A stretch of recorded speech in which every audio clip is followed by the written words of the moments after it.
in short, 8 nga oras di pa nagtrabaho tayo ti kadaldaw. Kasunod ti pan nakabayad ti overtime or overtime pay. Kasla ka di oras, 8 kada oras ka di. Okay, so live ulit tayo. Bayad tayo, when mabayadam tayo. Ibasar Yan, live ulit tayo sa radyo. Today. Kada tawin, tinipay nga official leave. Ayan. With pay kada empleyado. Ti lalaki, sa malimit, ganito magpain. Okay, so live ulit tayo ngayon sa ating regular guesting sa radyo, entitled Si Kakentilinte or You and the Law. So today our topic that was given is along live in at the same time yung ating tinatawag na overtime at ang overtime pay. So paano ba yan nagko-compute sa ilalim ng batas? So before we start, ayan, introduce na tayo ni Sir over the radio. Ayan. So before yan, mag-hi muna tayo sa ating mga nagpapahay dito, yung ating, siyempre yung mga sponsors natin, which is iCure Coffee. Yan, wait lang. Okay, wait lang. Tapos po di bulan di Marso 31. Ito nabigat April 1 aldaw iti Lunes. Okay na? Nakasagani sonan? Okay na siya? Okay, yung kasanguan na po ito mapagsusaritan na ito nga balin. Dito po nga may tampong di programa. Ito pa'y pangablawin di guest po ito yung programa ni Atty. Kid Castro. Abogado, thank you very much once again. Di panitay yung oras live tayo man yung JC Action Radio Award. Di programa tayo Si Kakentilinte. Yes sir. Good afternoon. Kadagiti amin nga naayat nga dumdungig kadagiti nga programa. So last week we were not be able to attend to your program because of some work commitments. So ngayon supposed to be mamaya I will attend also the activity of the province, yung ating Sunday market in front of the provincial capital kasi merong silang through our provincial SME office na yung headed by Ma'am Elma Gabriel. So good afternoon sa inyo Ma'am Elma, and yung product namin yung Instant Mickey nandyan, and also yung aking skincare. Kasi maraming noodles na pabagado is locally produced? Yes sir, instant na siya. So, naging instant na siya actually. Way back when I was still a faculty of a local state university. So, nakafocus kasi tayo sa entrepreneurship. Yung goal natin that time is to come up with the instant versions of all our local products. So, I tried to study very well yung ating mga local products and at the same time our local materials that we can utilize in our product. So yan, isa sa ating naisipan na produkto na ni-level up natin ay yung ating Mickey. So yung Mickey natin ngayon instant na po siya. So yun, pwede po kayo, you can drop by doon sa ating provincial capital grounds. Nandyan po kami at 4 p.m. And at the same time, yung mga iba nagtatanong yung ano daw yung ating skincare. So, yun naman. Ako na kasi I am advocating the use of sunscreen. Kaya yung mga kasi ako noon I really do not believe na kailangan natin yan. But now na sobrang init talaga ng panahon, it's not all about getting whiter skin, hindi na eh. It's more of the protection of your skin under the damaging rays of the sun. So pagpunta mo lang sa labas, ang init-init, hindi lang yung point na nakakaitim, kaya lang nakakaano na rin damage ang skin. So i-share ko rin diyan. So yung Magnum Opus natin nandiyan din. So and at the same time of course, yung ating iCure. Thank you pala sir sa binigay ng iCure. So, eto, yung ating iCure Herbal Coffee. Okay siya. 18-in-1 coffee. And then, hi din sa Yugen Coffee. Yung mga staff dyan. Okay, yung owner natin, si Ma'am Josephine Gasmen sa Bangi. So, we have that Yugen Coffee. Parang dami kong in-advertise. Hindi, and ano na rin. It will be available dito bangay nga, parang open market. Yes sir, yes sir. Yes. Yes, Sunday market in front of the provincial capital. So, I was thinking a while ago na sana sumama na lang ako dun sa namin para dyan na ako live sa DCJC, and then after ng program sana diretso na ako doon.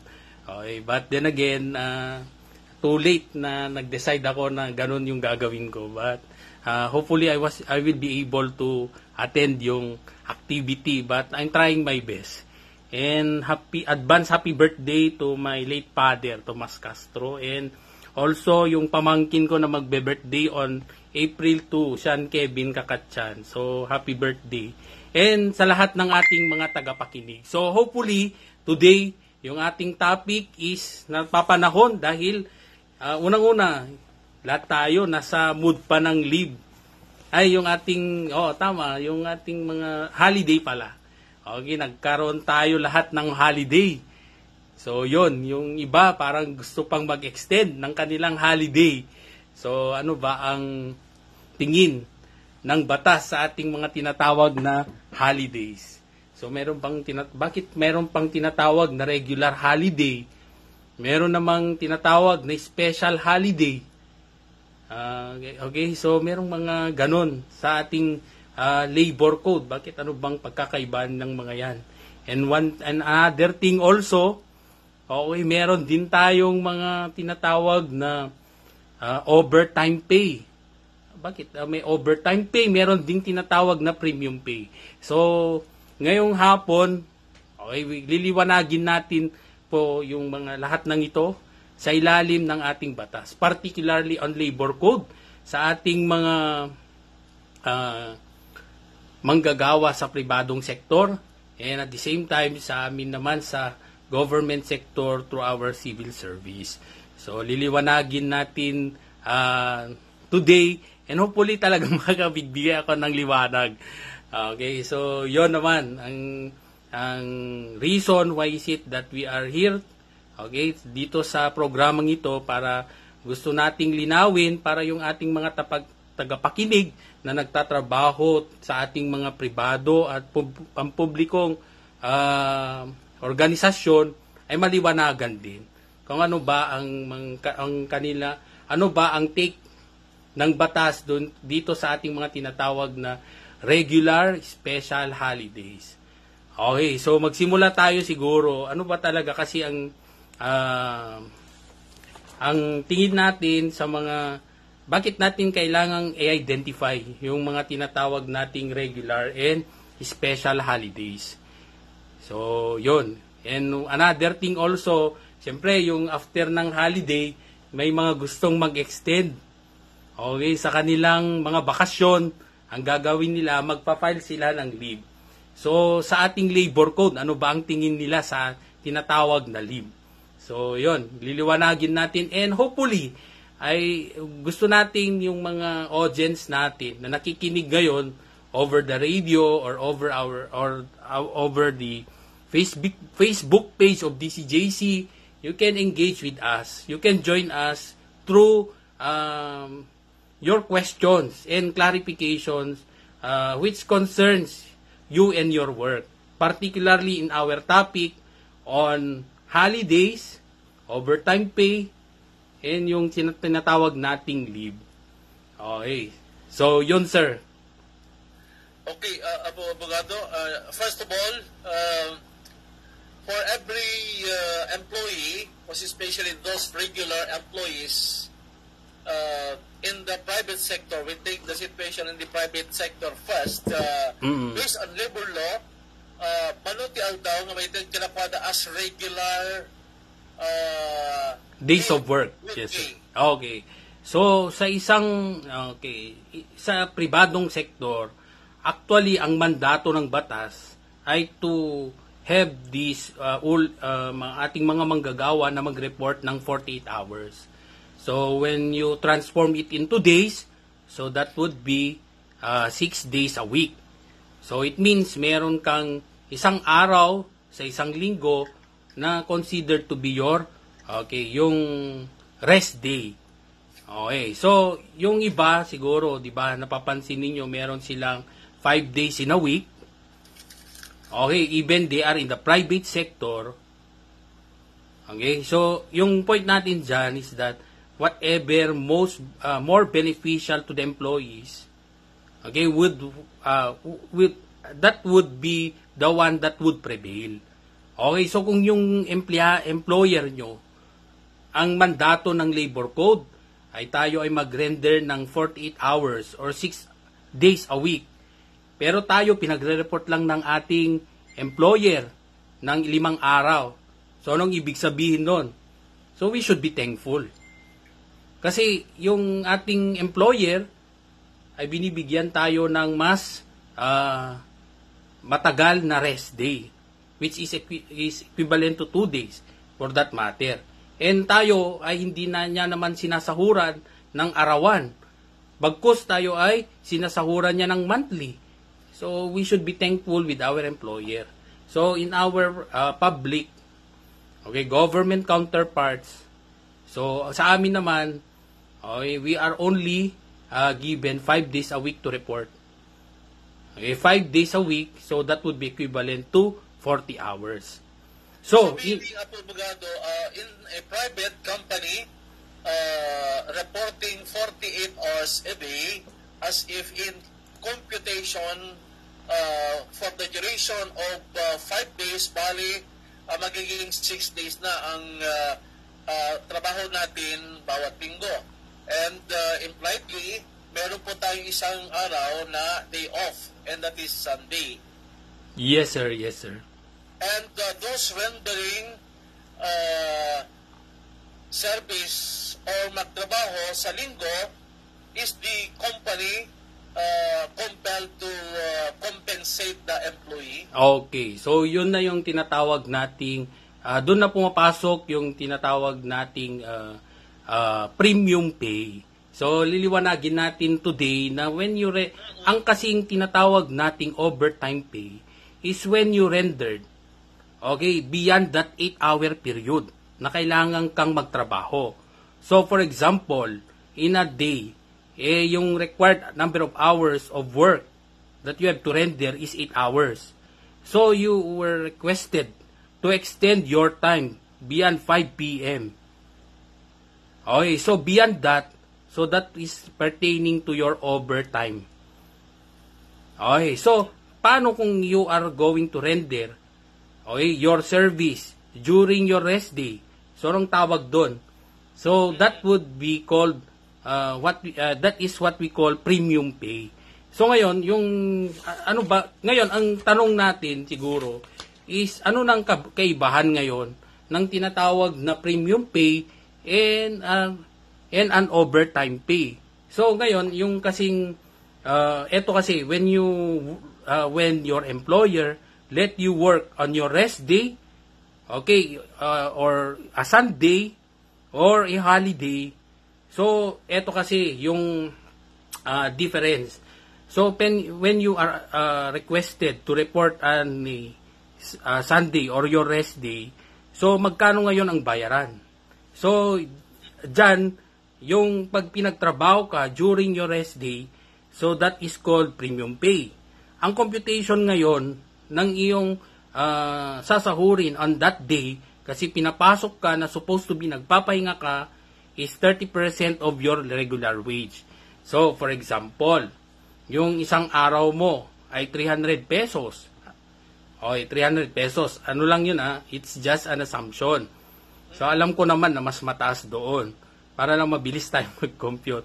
So, yung 300, halimbawa, yung natatanggap mo, so you just have to compute it with 1.3. Okay, so 1.3 of that 300 would be, so that would be your premium pay for that day wherein you rendered service which falls on your rest day. So, ayun, ang nangyari, within that Sunday din, ay kinailangan ang iyong presensya beyond that 8-hour period. So, ngayon, pinagtrabaho ka pa in beyond that, aside from that, it falls on a Sunday, in-extend pa yung time mo na magtrabaho dahil wala yung karelyebo mo. So ngayon, nag-extend ka ng 2 hours on that rest day, which is a Sunday.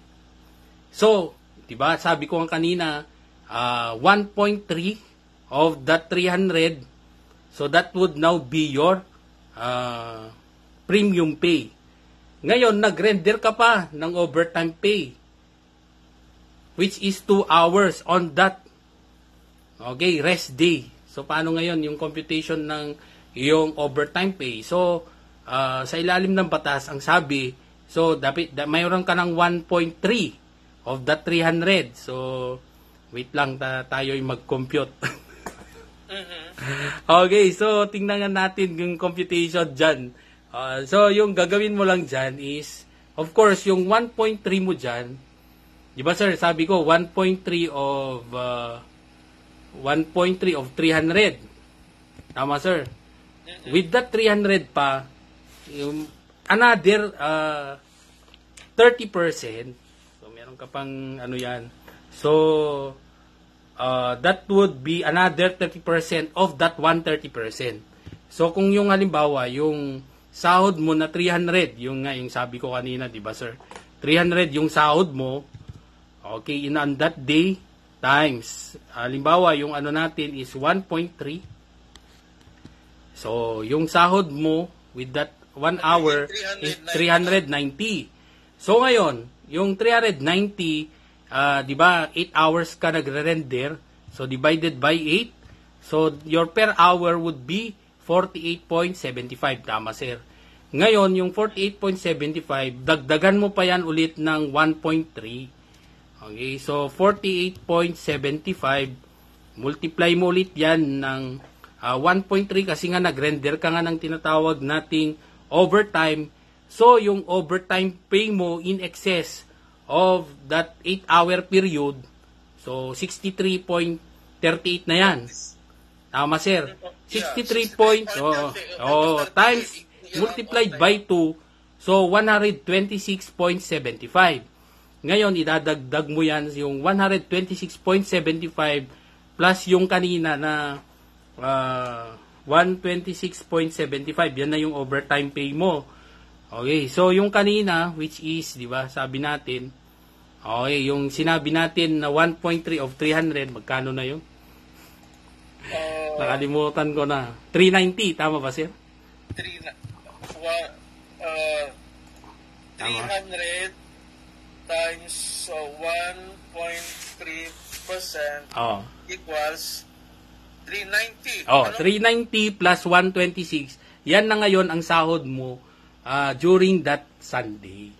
Okay, na nagtrabaho ka on your rest day, na makakatanggap ka ng tinatawag na premium pay at meron kang overtime pay na 2 hours, which is wherein you work in excess of 2 hours of that 8-hour period. So in short, abogado, you will be paid hindi kada araw, hindi arawan, kundi po oras. Ang pag-usapan po dito, in computing your salary or your compensation for your overtime. Yes. Meaning, your allotted day off na nagtatrabaho ka, you'll be paid per hour. Yes. Pag ano na yun, sir, pag that is already, if you are going to work beyond that 8-hour period, so per hour na yung computation. Okay, so ganun lang yun. So, siguro yung iba, premium pay. It yes. will be called premium pay. Yes, yung pag nagtrabaho ka ng straight 8 hours in a day that falls as your rest day, or it falls under your regular holidays or special day, so that is what we call premium pay. Okay, so yun, bayad ka ng premium pay. So if you render, Okay, your service beyond that 8-hour period, so that is what we call overtime pay. Okay, so yun naman sa ating mga nagtatrabaho sa pribadong sektor sa ilalim ng ating labor code. Okay, so I hope that is clear to all of us. Kaya kung minsan, di ba, nagtatanong yung iba, mas mainam nga yung mga iba naman gusto nilang magtrabaho during this what we call regular holiday. Kasi pag regular holiday sa ilalim ng batas, pag nag-serve ka during the regular holiday, you work on a regular holiday falling on a scheduled rest day. So pahinga mo pa. Like for example, na taon na yung pahinga mo is supposed to be Good Friday. So it falls on a regular holiday. Ngayon, dahil kailangan tuloy-tuloy yung production ng iyong kumpanya at kailangan ang iyong serbisyo, ni-request ng employer mo na mag-render ka ng overtime. So ngayon, pumayag ka. So magkano na ngayon ang tatanggapin mo? So, di ba yung sabi nga natin, when you work on a regular holiday, that would be times 2. So, sabi natin, it falls on a rest day, di 130 na yon. 130% kasi nga it falls on your rest day. Tama, sir? Nagtaon pa na regular holiday. So, multiply mo by 2. So, yung matatanggap mo ngayon on that day would be 260% of your, one whole day na bayad. So, bale, pag ang sahod mo is 300, magiging 900 na. Okay, yes sir. Kasi times 260%. Paano kung nag-render ka pa ng overtime sa hapon? So, you again, dagdagan mo ulit ng 30%. Okay, so ganun. So, 30% mas mataas kaysa dun sa... Yes, hindi. Dagdag mo pa yung 260 times 30 pa. Okay, so 260%. And then, compute mo pa ng 30%. In excess of 8 hours, meron ka additional 30% yes, na additional meron pa. payment. Yes. So, pag halimbawa, yung sahod mo is 100, okay, magiging 260. Tapos, pag nag-render ka pa beyond ng 8 to 12, 1 to 5, na duty mo, nag-render ka pa in excess of that 8-hour time. So, yon times 30% equals plus 270. Yes, So, ganoon lang sir. Yes. Yung 900 natin, 1,170 na nun. Yes sir. So kaya minsan yung mga tao na sadyang gustong magtrabaho during regular holidays. Okay, so yun. So that also compensates of course yung sanang opportunity din nila na to be with their loved ones, di ba? So, tamang-tama lang din naman na merong mga ganon na... Mas mataas pa lang ang additional incentive natin in excess of the 8 hours during regular holiday than that of your day off or rest day sana. Yes, sir. 1.3% only na may bibigay sa inyo na excess excess or of the 8 hours nga pa nagtrabaho tayo kanidyang aldaw. Yes, sir. So, ganun talaga. Okay, so paano na yan kung it also, you also rendered your service beyond 10 p.m.? O, iba naman na yun. Meron pang dadagdag doon. Yung tinatawag nating night shift differential. So, from 10 p.m., 10% pa. Idadagdag mo pa yung 10% on top of all the computations that you've made. Dadagdag mo pa yung 10% if plus you rent. Yes, 10%. Pag you rendered your service beyond 10 p.m. up to 6 a.m. in the morning. Okay, like for example, yung mga ating mga butihing security guard, di ba? So nag-report sila on a regular holiday. Minsan yung mga karelyevo nila, so tinatamad na rin pumasok. So sabi niya, ikaw na lang mag-extend. Ikaw na yung kukuha sa aking yung time na nandyan ako kasi for some personal reasons. O tinuloy ng gwardiya ngayon. Nag-extend siya hanggang umaga. So, iba na, may dagdag pa rin yun. Which would include now this what we call night shift differential. So, ibig sabihin, itong benefits na additional 10% those who will render a service beyond 10 a.m. up to 6 10 p.m. in the morning. Naku, 10 p.m. Yes, Yes, sir. up to 6 a.m. Up to 6 a.m. the following day. Yes, sir. Okay, so yun. Naku, ang laki ng sahod doon. Pero Yun. is the company, impliedly, the private company, will be compelled to pay you additional 10%? Yes. That's the mandate of the law. So if you are going to render, or even in a regular day, and then your time to report falls on between 10 p.m. to 6 a.m. in the morning, so you will be given this what we call night shift differential. Okay, so tatanggapin mo yan, night shift differential, 10% of your hourly rate. Okay, so pag yung hourly rate mo 100, so magiging 110 per hour ka. Okay, so yun. Okay. Yes, sir. Okay, regardless of the nature of your work, wag mong sabihin na, hindi, gwardiya naman yan, so dapat namang magbantay yan sa gabi. Bakit bibigyan ko siya ng night shift differential regardless? Okay, so regardless of your work, it does not mean that you are free from, as an employer, you are free not to give that differential pay. Walang sinabi sa batas yan. Okay, regardless of their work, nature of their work. Okay, sabihin man natin na talaga namang kailangan magbantay yung gwardiya sa gabi. Huwag mong sabihin na hindi mo siya bigyan ng night shift differential. Okay, you are already in violation of the law pag gano'n. You're making your own law. Okay, so yung sa ating mga employer naman, ito are the things that the labor code provides us as a guide in giving the benefits that is supposed to be given to our workers. But then again, the employers can give more.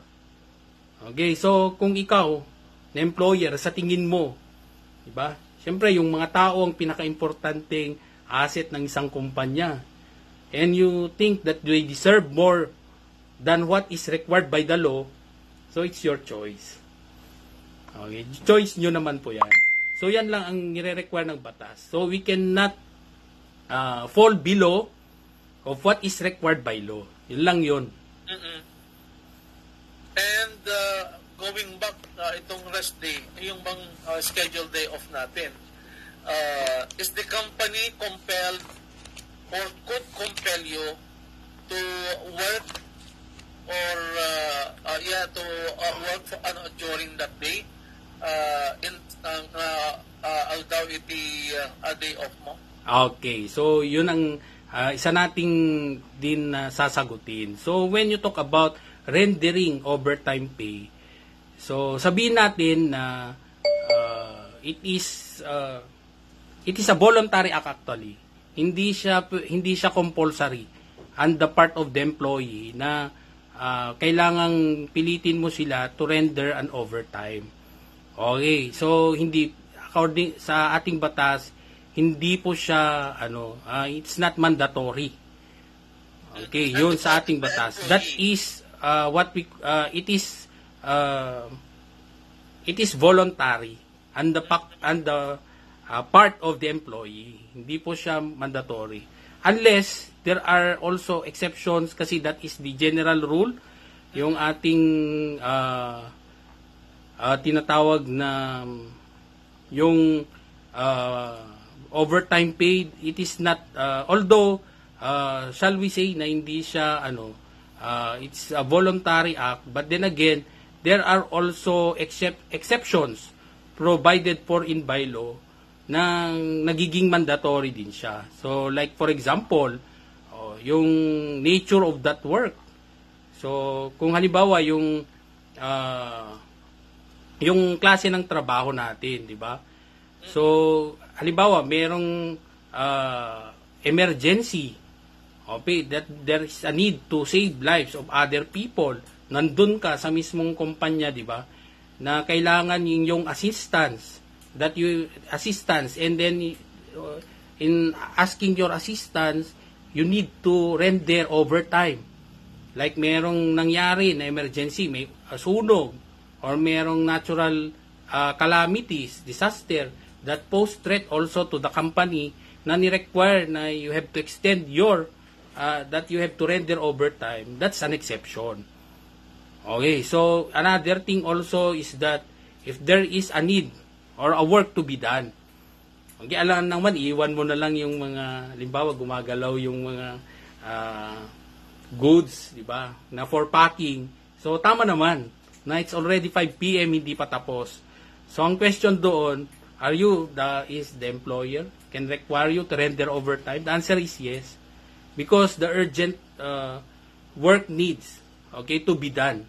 So, to avoid losses. So, syempre, kung inayaan ka na lang na, na umuwi, na hindi pa tapos yung trabaho, hindi pa nabalot yung, halimbawa, kayo ay nasa food business, dapat ma-repack na yung mga goods para ready for, for disposal, lalagay na sa karton. Nandun pa lang, nakikita mo na dumadaan yung mga, na for packing, pwede bang umalis ka na lang? Hindi pwede yun. Okay, because there is an urgent work needs to be done. Or, yung sabi ko kanina, if the work is required to prevent perishable goods or prevent its loss. Yun nga, di ba? Masisira yung pagkain pag hindi siya natapos. So, ngayon, it's already 5 p.m. So, nakita nila, hindi pa tapos, mapapanis yan kung hindi natin tatapusin. So, can the employer require you to render overtime? The answer is yes. Those are exceptions to the general rule that rendering overtime is a voluntary act. Okay. In line with that, kunana ni Roy Bio, posto sir, napadasak ti 6 p.m. to 6 a.m. idi guard nak jay Laguna. Naganak gamin jay asawa ti Kadwak, tutwa kami pa nga guard idi jay Kabuyaw, Laguna. So meaning, kasla gwardya ti adadang matamtamaan kanil tinatang dati pagsarsaritaan, may panggap iti overtime and about overtime and night shift differentials. So, iti gwardya, iti talagang matamtaman. Ngayon, apo bagato, digito'y security companies, doon dumati, adaptang paidan dalong dakadatoy, kat dati nababang sweldo, sa anong kompleto, ti benepisyo, SSS, Pag-ibig, and PhilHealth, nasaan nga regular iti payment, dati po natin employer da, dati pa nakashare da, kariti nga benepisyo. And it's good to note that based on this reaction, ti may sa gwardya, nga na-experience siya na iti kastoy, meaning, at dati kastoy nga mapaspasamak kadakwada, iti grupo rin iti gwardya. Yes, sir. But actually, pag yan yung isang organization will be di ba, when DOLE will find out that company is not in compliance with the regulations on labor standards, okay, on the giving the proper benefits to their employees, alam nyo, team will be made liable for that. Pwedeng ma-revoke pa yung kanilang lisensya. So, tayo naman, pag tinitingnan natin, as long as sabihin natin na hindi binigay yan, alam mo, yung batas din, i-require din nila na they have to pay it when you need it. Hindi nila pwedeng i-deny na hindi ka rin, you will be deprived of that benefit to be given by that particular government agency like SSS, kundi ang mananagot dyan, hindi na ikaw. Na it's not because it was not remitted to them. Sa tingin ko, yung ating SSS, ibibigay pa rin yung what is due to you, but the employer will be made liable for that. Okay, so yun naman. Yung meron akong nabasang ganun na situation na this if I not mistaken, that was decided upon by the Supreme Court. Yung ginawa doon is that yun nga, yung employer was made to pay, and at the same time meron pa siyang penalty that corporation that company has to pay. So yun. So grabe yung punishment niya under the law. So yun lang naman. So and one thing more also, it does not also as far as I can remember, if my memory is right, yung SSS naman would not also deny your claim for that. It's not because that employer was not able to regularly remit yung kanyang employer share doon sa SSS. Okay. Next question dito nga naawat po abogado in my cellphone ko na agsusweldo kami ngem adati card mi siguro ATM dito ngem ti kayat mi ko mga empleyado adda diti natnagan kuna na ticket diti makita ti paycheck ko na ano. Yes, payslip siguro, sir. Payslip siguro. Payslip. Yes. Ko na namin yes. dito. Yes, so tama naman, paycheck, payslip. So dapat naman kasi nabibigyan sila ng ganon, yung details kasi one thing is how they were able to arrive with the gross salary of that employee and what are his or her deduction. So that can only be reflected through their payslip. So, karapatan nyo yan na kayo ay dapat merong kopya. Okay? So, hindi yan magiging dahilan na hindi kayo dapat bigyan ng kopya because that is your right. Oh, okay. Ganda yan. At least, yes, sir. So, yes, ang daming mga actually, daming questions that yung ating mga manggagawa, they have in mind. So, yung iba din nagtatanong na bakit kami wala? Na wala kaming overtime pay. So tingnan nyo naman kung anong klaseng company kayo nagtatrabaho. Kasi merong mga companies that under the law are not required.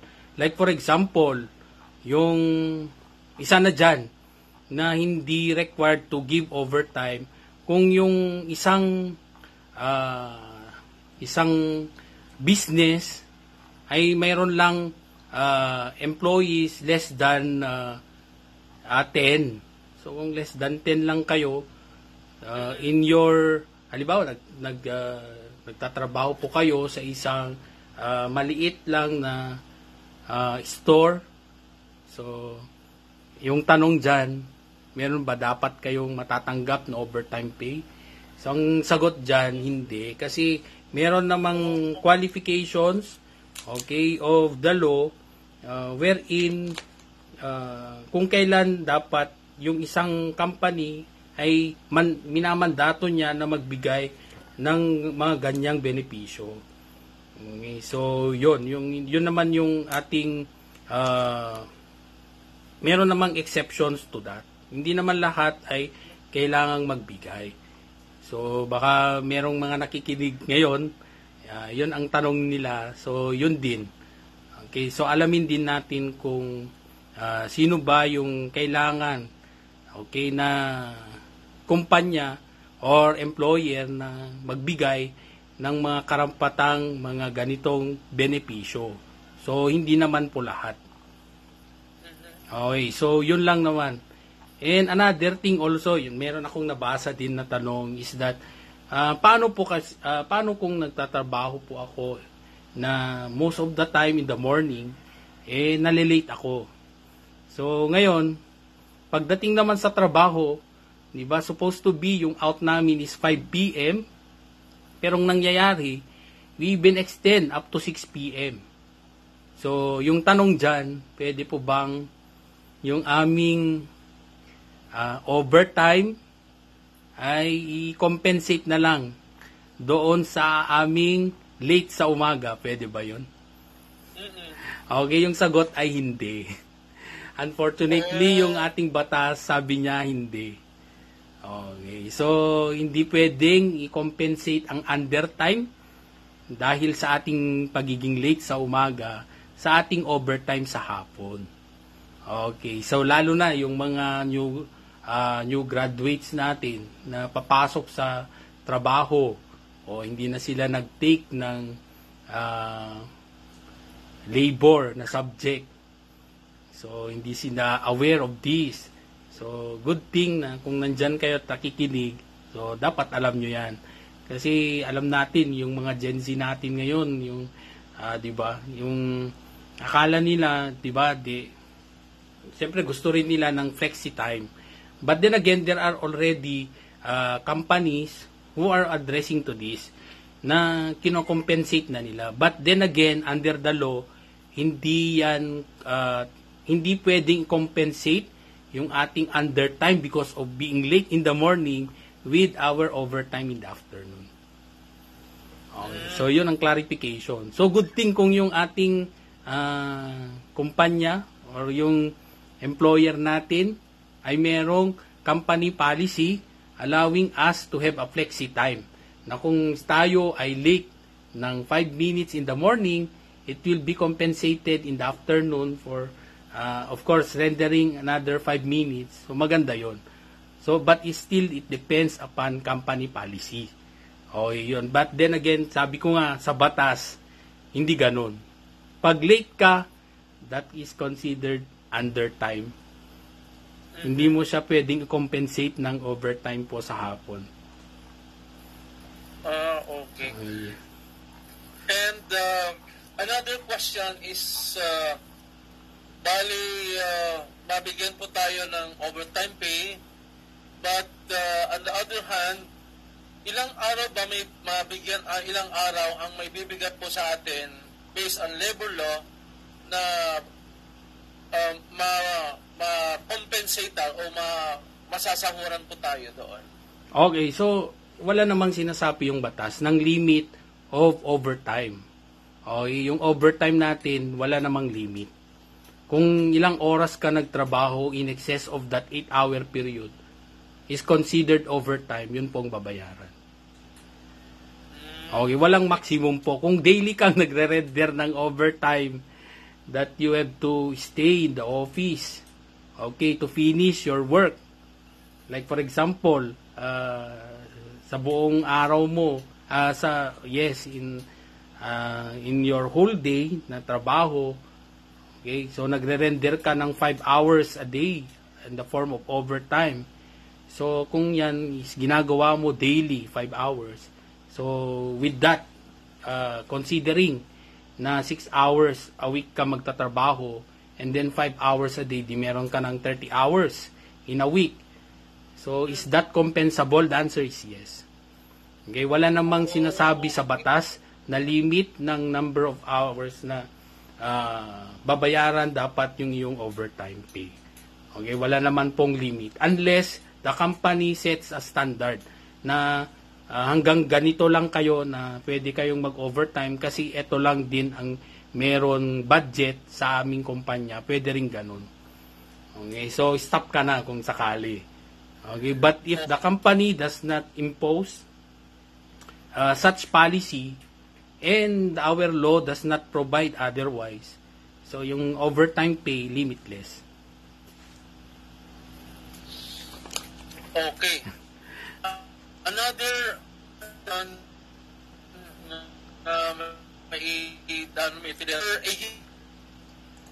year kaspagarigan manoti allowed number of days para itilid mo nga mabayadan.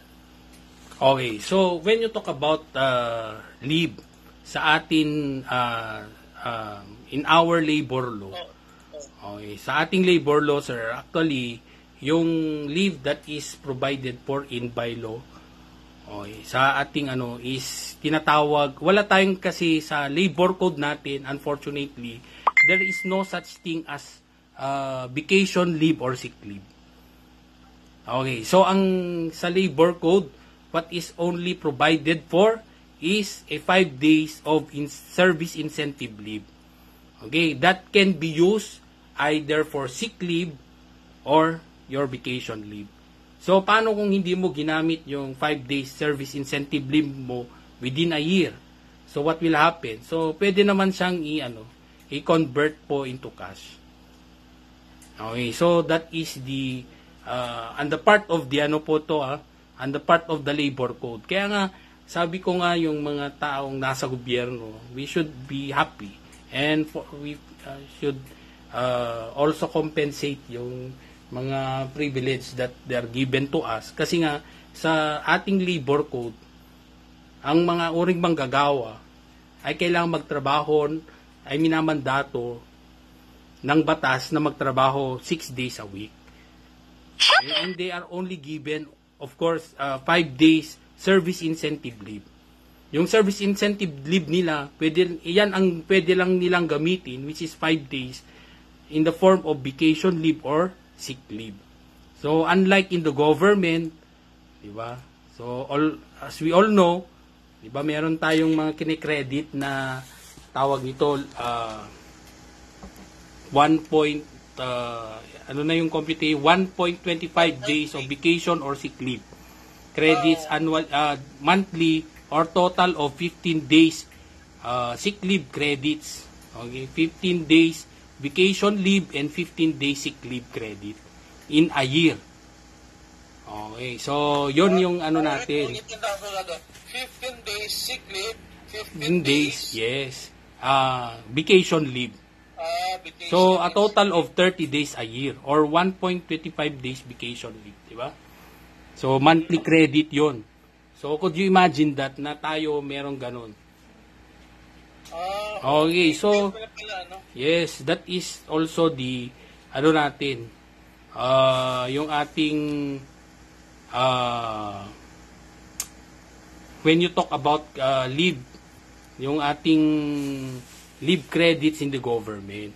So, yun naman. Kaya lang doon yun nga, yung counterpart natin, yung private sector, they are only given 5 days service incentive leave. Okay? Na wala silang tinatawag na vacation leave or sick leave. So, yung tanong na naman ng iba dyan, bakit sa amin, sa company namin, meron naman. Merong binibigay na nagsisick leave nga rin ako nagbe-vacation leave. That is only part of company policy. Okay, so nasa kumpanya na yon kung bibigay niya yung benepisyo sa kanyang mga empleyado. Okay, but if you ask me if that is required by law, the answer is no. What is only required by law is for them to give 5 days service incentive leave that they can use it as vacation leave or sick leave. Okay. Pag incentive, pag-usapan natin ng incentive, meaning you will be compensated for that leave 5 days as mandated by law, ganun ba? Yung service incentive leave kasi, sir, ang lang dyan is, di ba, you are mandated by the labor code to provide 5 days service incentive leave to your employees. Under the labor code, So, baka merong mga hindi nakaparinig yung una. Bakit yung sinasabi niya? Sa gobyerno nga kami. Hindi naman yan yung, But then again, that we are talking about the labor code or those who are employed in the private sector. So, after rendering at least 1 year of service, you're given this what we call service incentive leave. Okay, yung service incentive leave natin, that is equivalent to 5 days off with pay. So you can okay. So you can take yes. Okay, maliwanag na po, sir. And, Okay, yes sir. Dahil siyempre, iba yung sa government sector, iba rin dito sa public sector. Yes, But, sir. We would like to be enlightened. Siyempre, sasamantalin din natin. Yes, sir, no problem. The private sector. So, the company, based on labor law, could only give 5 days incentive leave. With Meaning, pay, will be yes. compensated for that 5 days leave. without rendering service to the company. Mababayaran ka doon. But on the government sector, you could avail of 15 days sick leave, and you could also avail of 15 days vacation leave, and you will be compensated. Yes, sir. Ako, bakit 5 days lang sa private sector? Sana ganun din sa amin. Yes. Kaya nga, that's also the difference. Kaya nga, minsan, kung titingnan mo, di ba, maraming nagre-reklamo na sana gawin ng half day yung ating Wednesday.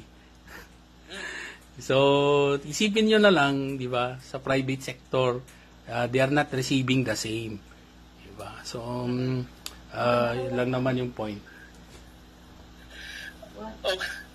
Okay, abogado, itong tulitan-tulit, panagsalita tami, panag-discussion, may panggipiti incentive pay, credit, ano to, mga incentive, leave incentive, kalpasan man pa, iti palagip tayo, Maniparity Technical Studio.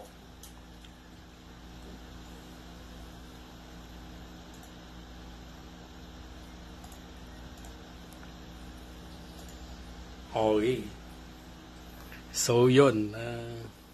Medyo nabubog tayo doon. That's all about labor na hindi natin pinapractice. So, hopefully I was able to deliver it very well. So, kung meron kayong dyan, meron karong arguments na parang mali yun. So, we stand to be corrected also. Okay? Pero, siyempre, naral din natin ng todo tungkol dito. So, I hope I was able to deliver it right. So, we are on an advertisement over the radio. Yan tayo. So, nasa radyo po tayo. Ayan. So, that's B. So, yan. Nandun tayo sa radyo. So, naka-advertisement sila. So, tayo naman, siyempre, mag-advertisement naman tayo on our own. So, yung mga gustong magkape sa may Yugen Coffee, dyan sa may Bangi. So, you try yung Yugen Coffee, lalo na sa mga nagbabakasyon ngayon. Okay, so, pwede nyo pong, maganda po yung lugar po dyan. And, of course, kung gusto nyo rin naman ng mga you want also your coffee at home, okay, you can try this one, yung iCure Herbal Coffee. Yan, meron tayong iCure Herbal Coffee. So, yung tanong ng iba, ano bang meron dito? So, we have glutathione, collagen, and chia seeds. And, hindi ko na alam, dami na kasing mga nakalagay dyan. Merong mga kung ano-ano na nandito. Okay? So, ginagamit ko rin to. So, ito yung kape ko ngayon. And then, of course, yung aming business. So, yung mga nagbi-beach ngayon. So, yung mga nagbi-beach, so you may try this one. We have male and female version ng aming sunscreen. So, yung gusto pong bumili ng sunscreen sa akin, so you can try. So, you just PM me. Kung gusto nyo namang maging dealer, so, kausapin nyo rin ako for this.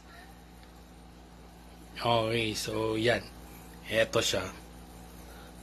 Okay, so kung gusto nyo and you wanna try it, just PM me. So, yon, ito rin, try nyo. Ito kasi yung when you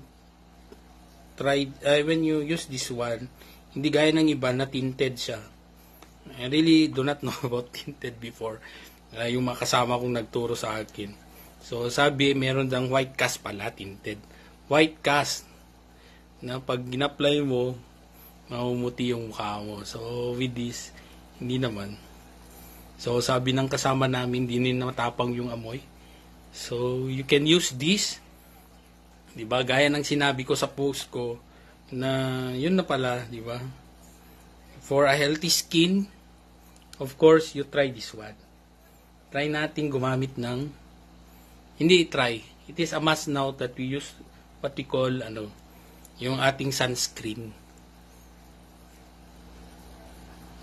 So for a healthy skin, hindi na siya it's not for to have a whiter skin, hindi naman.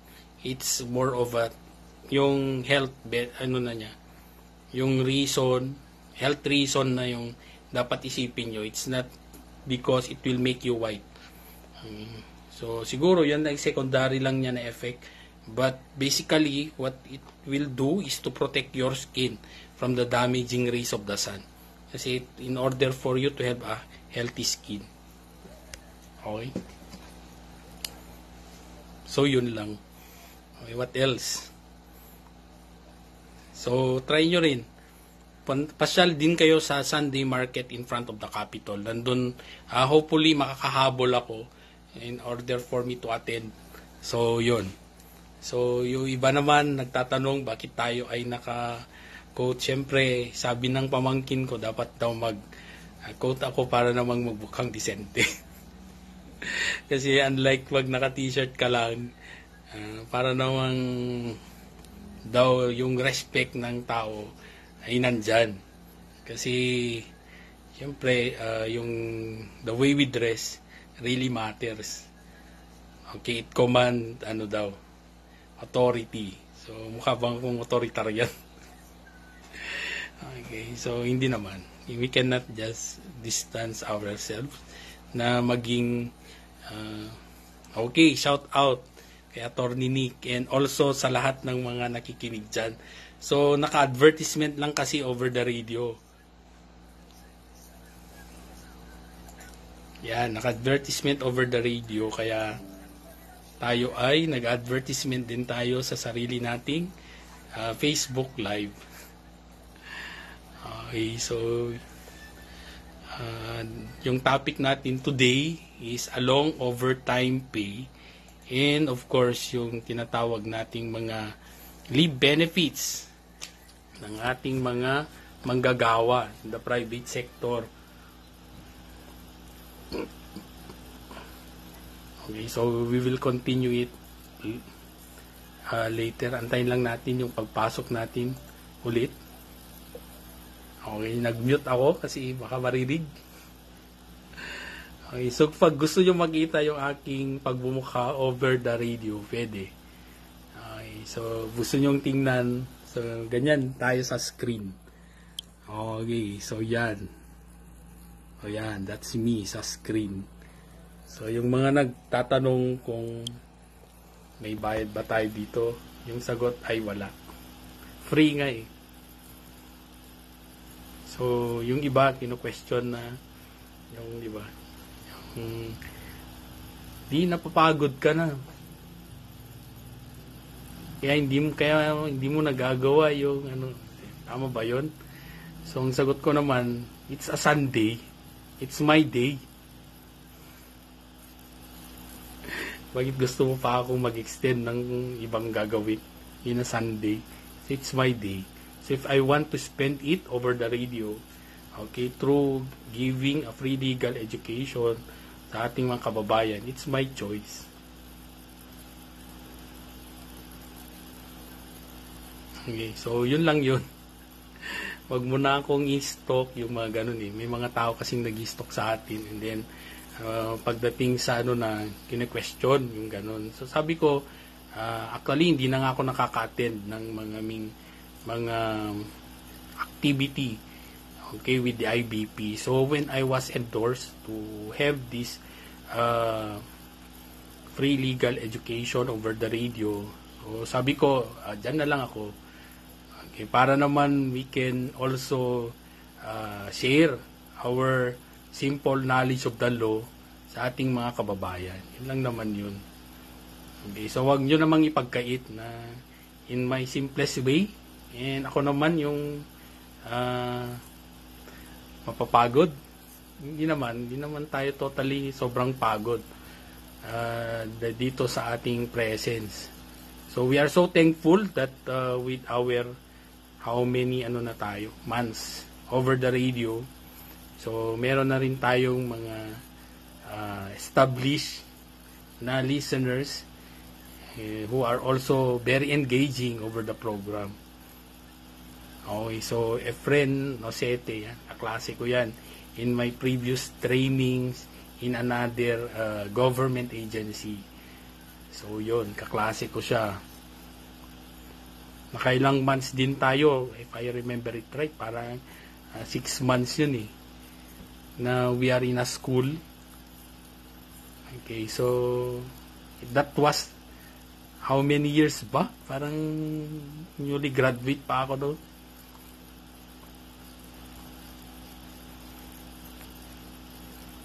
Okay, so kumusta na kaya yung ating mga kaklase din dyan?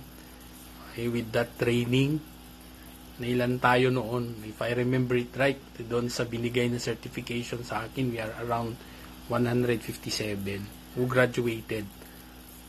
So yun. Yes, masaklap na training yun, tama.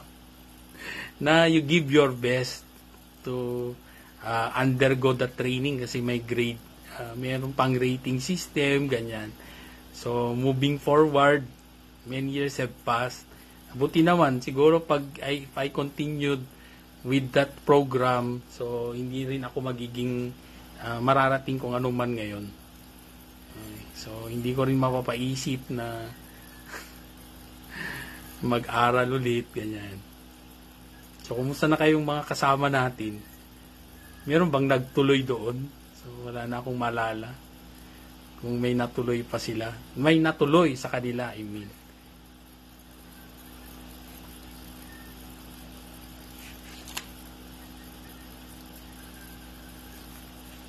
Okay, so i-hi mo na lang ako, batch, yung sa ating i-add friend nila ako.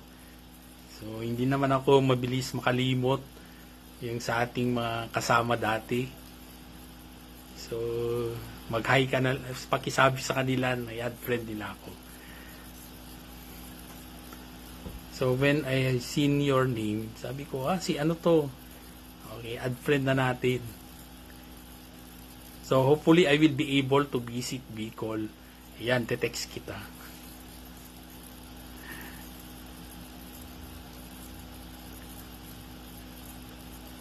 Oo nga, sobrang saklap talaga yung feeling na paasa. Okay. Siguro sa akin mabilis na nag-sink in kasi sanay na akong napapaasa.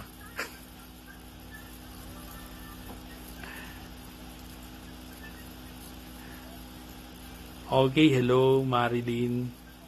Sino pa? Hello si Nimang Andigay neta. Hello Ma'am Lilibet. Ma'am Jessany, ayan, si Beverly, si Joshua, Tyler, si Ma'am Mel, hello dyan sa Hawaii. So, live din tayo actually over the Facebook page of Action Radio. So, nakakarating tayo hanggang US. Hindi, all over the world, I mean. So, Jetro, hello. So, Sir Herdy, hello din. Eugene Mar, hello. Si Ma'am Tres ng Karasi. Okay, si Ma'am Tess, hello. Sa lahat na nandyan. So, hindi man ko kayo mahay lahat. Okay, so sorry kung hindi kayo mahay lahat dyan. Kasi I'm also focused on yung sa nasa radyo. Baka mamaya nag-aral pa ako dito sa live. Doon pala sa radyo, pumasok na kami. Okay, so we are only given 7 minutes. Okay, kung babalik pa ako, kung ano pa yung sasagutin ko over the radio. So, yung mga gustong meet and greet tayo mamaya sa Sunday Market. Okay, sponsored by in front of the provincial capital, sponsored by the provincial SME office. So, hopefully I will be able to attend. Kasi yung makasama ko malis na. So, naiwan ako because of the program.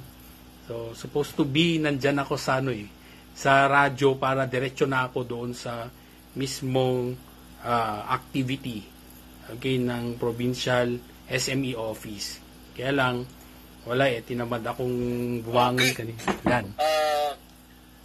Sublite po ti hello, programa Manong with our guest, Attorney Elrene Ruiz Castro. Pasensya na lang, abogado, dahil napakadaming komersyal ng programa po natin. Medyo matagal ang paghintay po natin. At gusto ko lang pong basahin itong mga reactions na dumating dito sa Facebook po natin.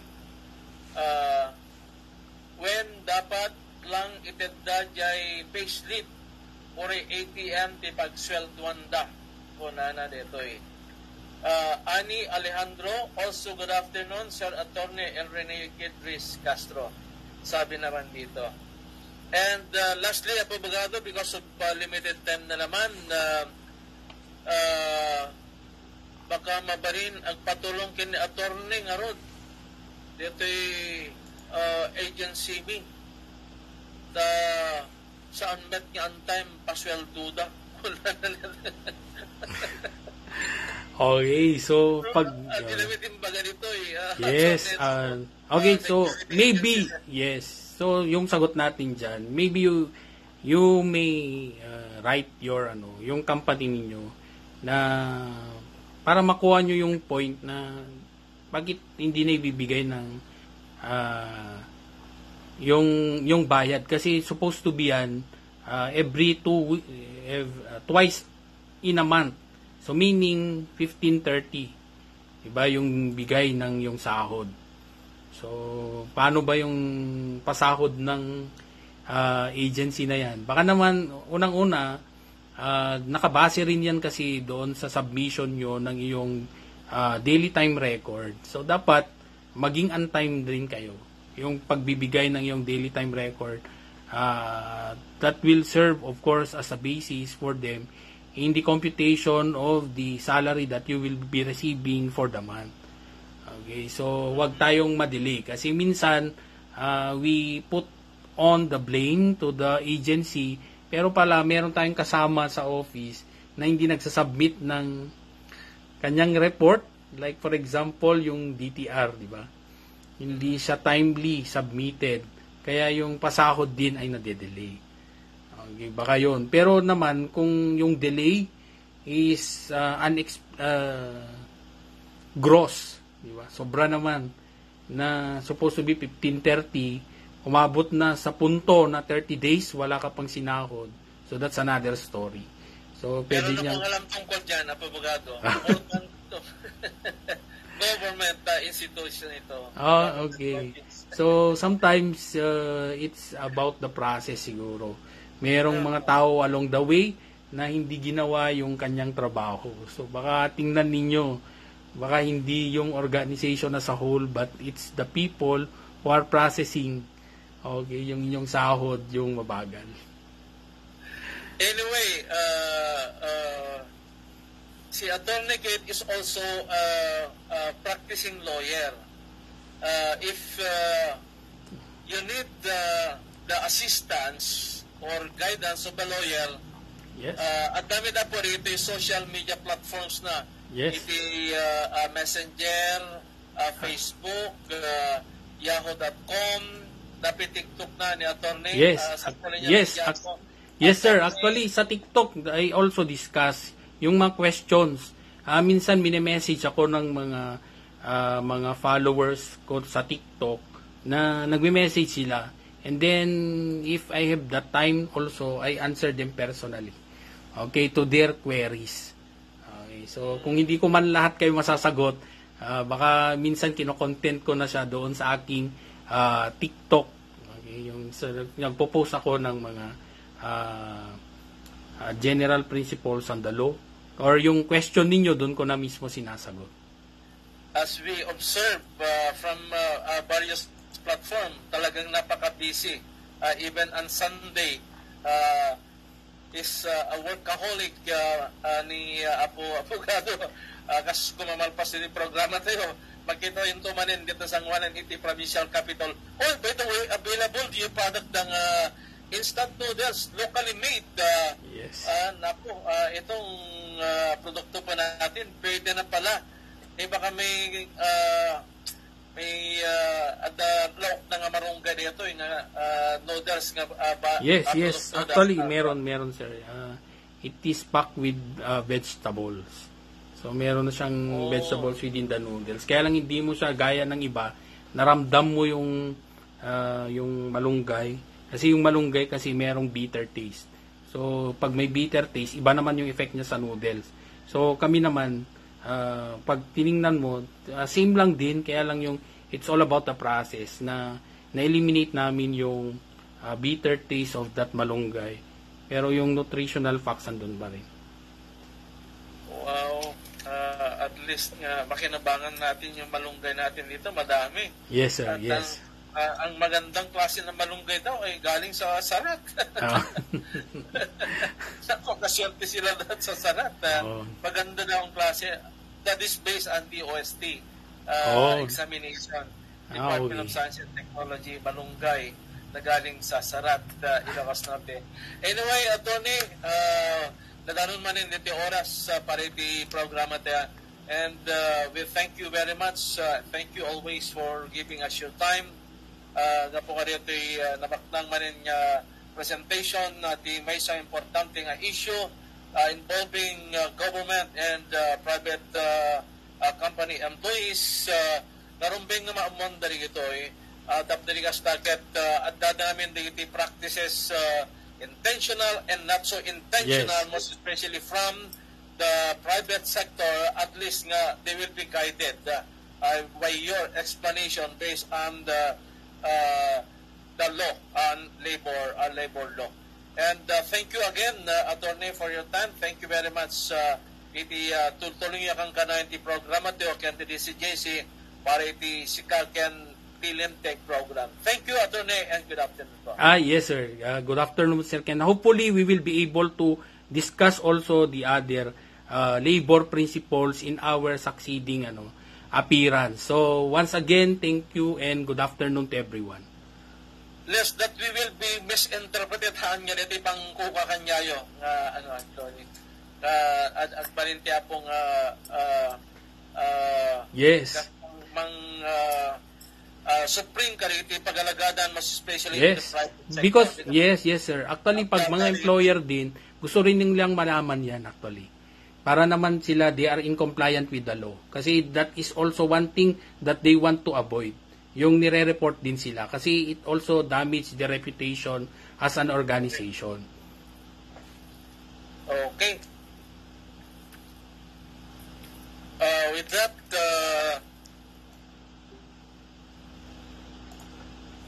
okay, so that ends my ayun. So hopefully I was able to explain it very well. So medyo very exhausting afternoon kasi mainit and at the same time kailangan nating to be alive.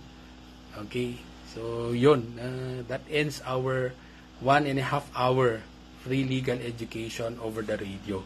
So, till next time and have a good afternoon to everyone.